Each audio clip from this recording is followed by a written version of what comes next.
अस्सलामुअलैकुम वरहमतुल्लाहि वबरकातुह। उम्मीद है कि आप तमाम हज़रात खैर व आफ़ियत से होंगे। रमज़ानुल मुबारक के रोज़े के मुताल्लिक़ 2-3 मसाइल आप हज़रात के सामने पेश कर रहा हूँ। रोज़ा की हालत में आँख में सुरमा लगाना जायज़ है। सुरमा लगाने से रोज़ा नहीं टूटता। इसी तरह रोज़ा की हालत में आँख के अंदर ज़रूरत के वक्त दवा भी डाल सकते हैं।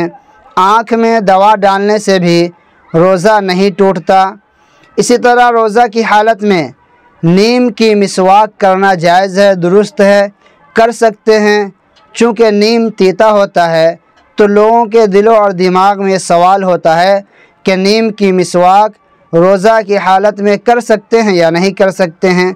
तो बिला कराहत जायज़ है, दुरुस्त है, कर सकते हैं। इसी तरह रोज़ा की हालत में फूल की खुशबू सूंघना, इत्र की खुशबू सूंघना, इत्र लगाना, ये भी जायज़ है। रोज़ा की हालत में ये भी कर सकते हैं।